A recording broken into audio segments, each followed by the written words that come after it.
I want to tell you a story about two people.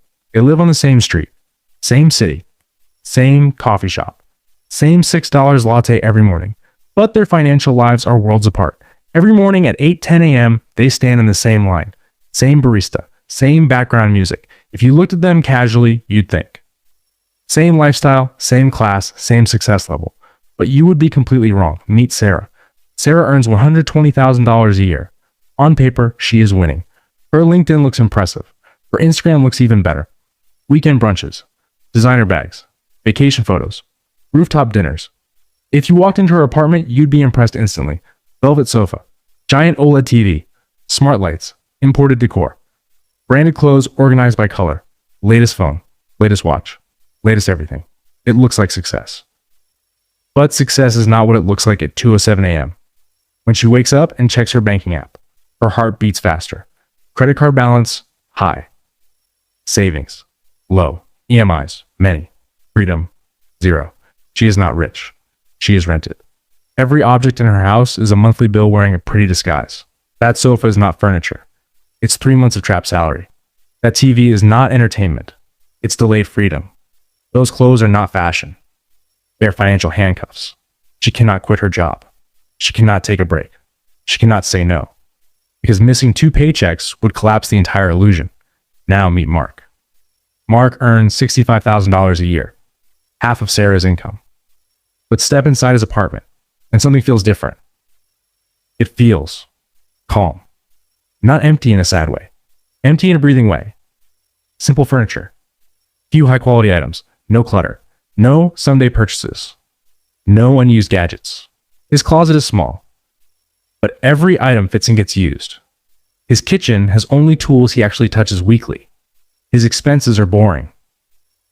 And boring is powerful. Mark is not stressed. In fact, he just returned from a 3-month break where he traveled, learned, and reset his mind. No inheritance. No lottery. No secret crypto win.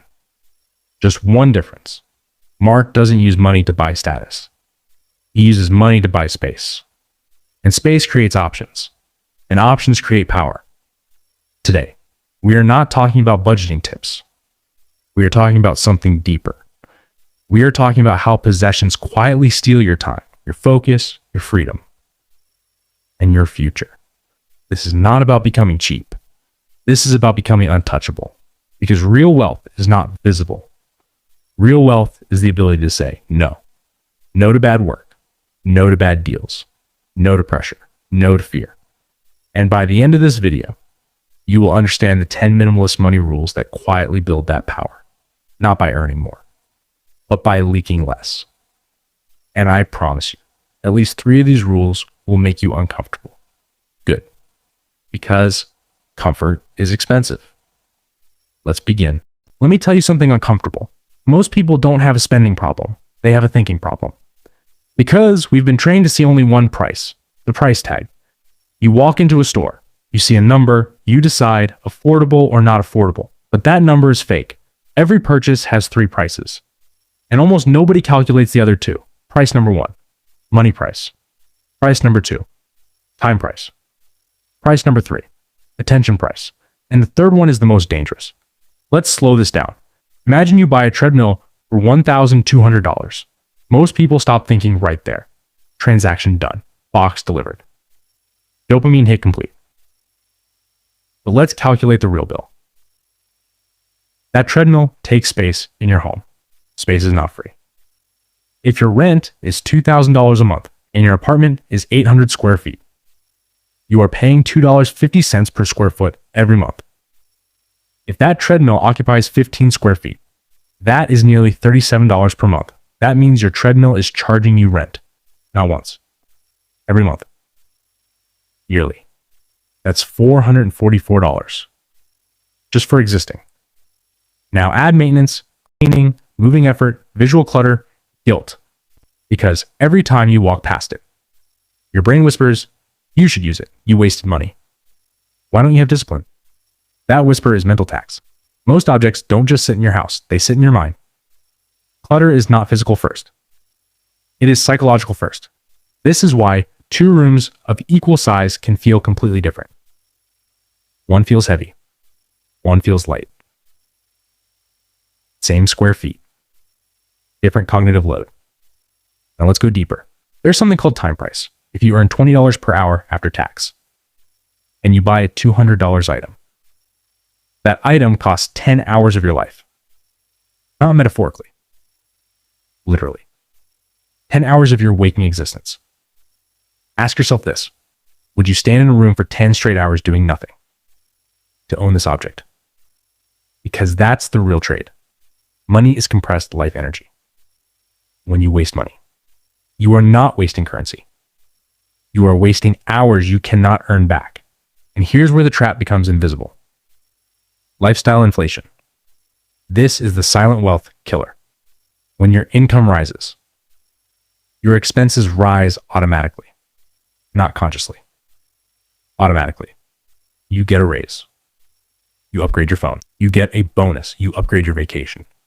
You change jobs. You upgrade your apartment. Nobody teaches you to upgrade your freedom rate. Only your lifestyle. This is why people earning 40K feel broke. People earning 80K feel broke. People earning 150K still feel broke. Because spending expands to match ego, not need. Look carefully at this pattern. First, comfort purchases. Then, convenience purchases. Then, identity purchases. Then, comparison purchases. Comfort says, this will help me. Convenience says, this saves time. Identity says, this is me. Comparison says, this shows them. And comparison spending is the most expensive category on earth. Because it has no finish line. There will always be someone richer, someone newer, someone louder. Minimalist money rule. If the purchase is meant to signal, it is meant to trap. Signals are expensive. Systems are profitable. Let me give you a simple test. Before any non-essential purchase, ask, does this reduce my monthly pressure or increase it? Most purchases increase pressure. More things, more maintenance. More maintenance, more mental load. More mental load. More stress. More stress. More escape spending. And the cycle feeds itself.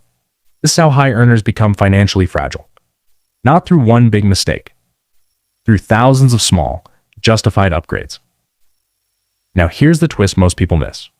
Minimalism is not about owning less. It is about owning only what pays rent back to your life. Some objects return value daily. A good chair returns comfort. A quality laptop returns income. A useful book returns clarity. A fitness tool you actually use returns health. Those are assets. Everything else must justify its existence because space is not empty. Space is optionality waiting to be used. And in the next part, I'm going to give you a rule that will instantly expose which items in your house are secretly stealing your future. It's uncomfortable and extremely effective. But before we close this, let me give you something practical. Not theory, not motivation. 3 rules. Simple, clear, and extremely effective. Rule number 1, the 72-hour pause. If it's not essential, you don't buy it immediately. You wait 72 hours. No exceptions. Because impulse is emotional. And emotion is expensive. If after 72 hours you still want it, and you can explain exactly how it improves your life, then maybe it deserves a place. But most purchases die in silence within 3 days. And that silence saves you money. Rule number 2, the replacement rule. 1 in, 1 out. If something new enters your home, something must leave. Not be stored. Not be shifted to another room. Leave. This forces you to think. Because when every new item costs space, you become selective. And selectivity builds discipline. Rule number 3, the monthly pressure test. Once a month, look at your total fixed expenses, rent, subscriptions, EMIs, insurance, minimum payments. Ask yourself, if my income stopped for 90 days, would I panic? If the answer is yes, your lifestyle is too heavy, not your income too small. Your lifestyle too heavy. The goal is not to look rich. The goal is to be stable. Because stability creates confidence. And confidence creates better decisions. And better decisions compound. Most people chase higher income. Few people reduce baseline pressure. But the second one is faster and safer and within your control. These rules are not extreme. They are protective. They protect your time. They protect your attention. They protect your future options. And once you start applying them, you'll notice something interesting. You don't feel deprived. You feel lighter, more intentional, more in control. And that's the real shift. The rule is simple, brutal, and extremely honest. For the next 24 hours, walk through your home, not as the owner, not as the buyer, not as the person who worked hard for those things. Walk through your home as an investor, and for every non-essential item, ask one question. If I had to buy this again today, would I? Not when you first bought it, not when you were excited, not when you were bored, not when it was on sale, not when someone else had one. Today, with the discipline you have now, with the awareness you have now, with the goals you say you care about now, would you still exchange hours of your life for this object? If the answer is no, that item is not neutral. It is either dead weight or silent rent. Because everything in your house is doing one of two things. It is either reducing pressure or increasing it. There is no third category. It is either helping you breathe or quietly tightening something around your future. And the reason this question works is powerful. It removes history. It removes ego. It removes justification. You stop saying, well, I already paid for it. You stop saying, it wasn't that expensive. You stop saying, maybe I'll use it someday. And you start asking the only thing that matters. What is this costing me now? Not money, energy, attention, space, clarity. Most people are not financially trapped by dramatic disasters. They are trapped by small objects they refuse to question. A treadmill they don't use, clothes that don't fit who they are anymore, subscriptions that auto-renew silently, kitchen gadgets used once, upgrades that impress nobody, and each one seems harmless. Individually, they look small, but together, they steal flexibility. And flexibility is wealth. Real wealth is not a bigger lifestyle. It's a longer runway. It's knowing that if something goes wrong, you don't collapse. It's knowing that if you hate your job, you have options. It's the ability to survive 6 months without panic. It's the confidence to say no to something misaligned. It's the power to walk away. That power doesn't come from more stuff. It comes from less pressure. It comes from fewer obligations. It comes from lower burn rate. It comes from space. Space in your calendar. Space in your home. Space in your mind. And space in your bank account. Minimalism is not about owning nothing. It's about owning only what earns its place. If something sits in your home, it must contribute. It must return value. Daily. Not emotionally. Not hypothetically. Practically. If it doesn't, it's taking. And here's the shift most people miss. When your environment stops draining you, your energy compounds. When your energy compounds, your focus improves. When your focus improves, your decisions improve. When your decisions improve, your money compounds. Minimalism is not aesthetic. It is strategic. It is removing friction so your best work can breathe. It is lowering your baseline expenses so your income creates margin, and margin creates power. You don't need a massive income to build power. You need control. You need discipline. You need clarity. And clarity begins with questioning what surrounds you. Because the most expensive things in your life are usually the ones you stop noticing. They blend into the background. They become normal. But normal is not neutral. Normal can be expensive. So tonight, don't open a budgeting app. Don't calculate percentages. Don't optimize spreadsheets. Just walk. Room by room, shelf by shelf, drawer by drawer. Look at what you own and ask calmly, would I buy this again today? If yes, keep it proudly. If no, don't feel guilt. Feel awareness, because awareness is the beginning of control. And control is the beginning of freedom. You don't become free when you earn more. You become free when your lifestyle stops owning you.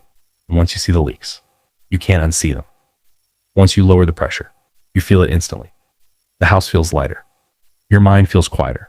Your future feels wider. That's where freedom begins. Not in a bigger apartment, not in a higher salary, but in a lower need. And once you experience that, you will never confuse consumption with success again.